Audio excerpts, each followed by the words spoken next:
If your doctor told you that you are insulin resistant, then you're on your best way to become a type 2 diabetic, or you have it already. Plus, the chances are pretty good that you do have heart problems, that you are obese, and all of those other not so nice things. So in this video, I want to talk about what insulin resistance actually is and why it is bad for you and what you can do to change that. So let's dive in. In order to have energy, we need to eat. We all know that. For example, you're going to eat an apple. After a little time, a couple minutes only, your apple is getting digested in your body, and some fluids will help it to break down. First thing is that the sugar will get extracted and it will slowly go into the blood, which means that the blood sugar is going to rise. When that sugar is in your blood, your body cannot really use it yet. First, it needs to get into the cells. And for that, insulin is needed. Insulin is needed to get that sugar out of your blood into the cells where you can actually use it to have energy. So your body is really, really good in knowing when there is insulin needed or not. As soon as the blood sugar raises a little tiny bit for whatever reason, mostly because you ate something high in carbs, then it will release insulin into the blood. And the insulin, like I said, is kind of like a key to the cells. It opens the doors for the sugar to get into the cells. When you are insulin resistant, that means that you do have enough insulin. That's really not the problem. The problem is that the doors don't realize that this is insulin, what your pancreas is giving you. So there's a lot of insulin to open the doors, but it's like the door is locked. It does not open the door, and therefore the sugar stays in the blood and does not get into the cells, which makes the blood sugar go higher and higher. Okay, now you know what insulin resistance is, and you know that the production of insulin is not the problem.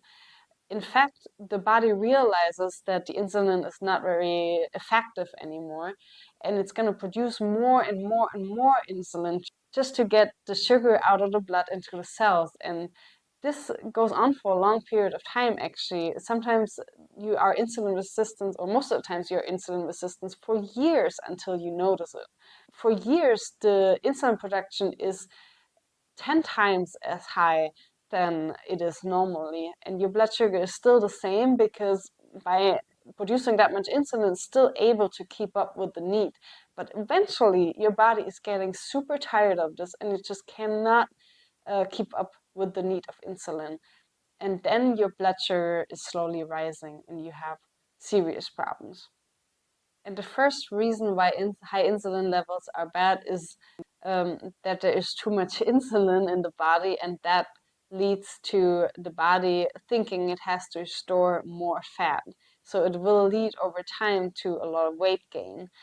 And the reason for this is that earlier in the day, let's say a couple thousand years back, when we were super lucky and found a bunch of fruits, it was a rare situation and we ate it all to get all the energy out of it.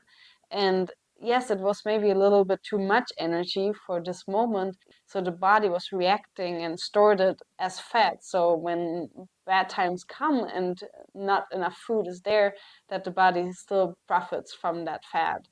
But nowadays, that's just not needed anymore. We all know that we have in our Western world way too much food around us, and the body is just still the same. It's still reacting the same when we give it so much food. So it just stores all that excess energy into fat.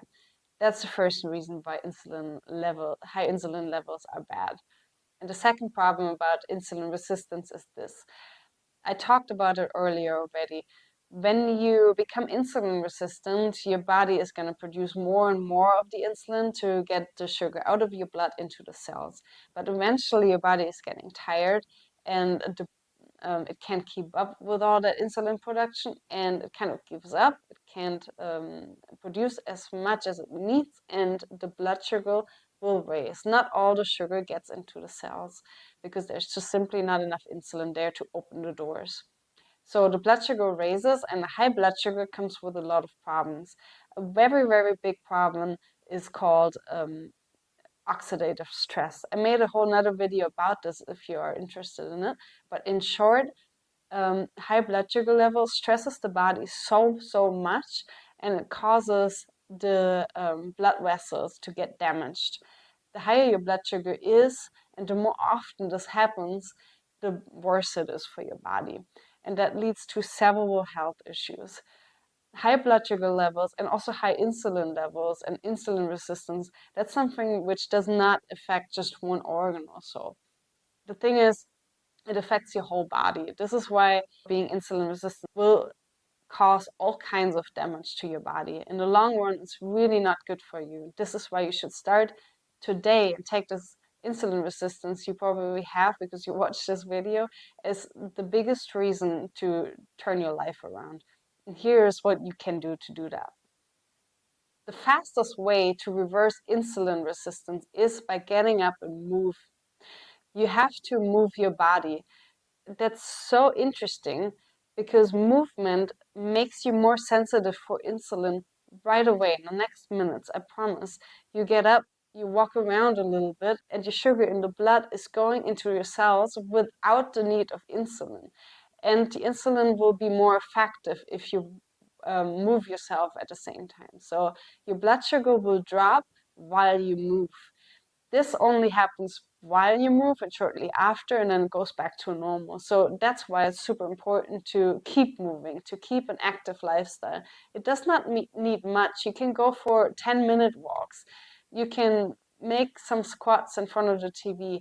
It really does not need much, but you should not sit all day long. You should really just try to stay moving as much as you can, even if it's super low in intensity. And of course, what's also super important is nutrition. Avoid foods that lead to a blood sugar spike and then crash. I made some videos about this. I link some here. So try to eat healthy, and most importantly, try to integrate as many vegetables as you can into your nutrition, because vegetables have not many carbs, but if you eat vegetables together with carbs, for example, together with noodles, together with rice or pasta or sweets even, right after each other, of course, you don't want to eat that at the same time, then your blood sugar raise will not be that extreme. Your blood sugar raise will get slowed down. I made another video on that, so definitely check out my videos. All right, I hope this video was helpful for you. Let me please know with a like if you liked it, and feel free to subscribe to my channel for more content like this. And thanks for watching so much. See you next time.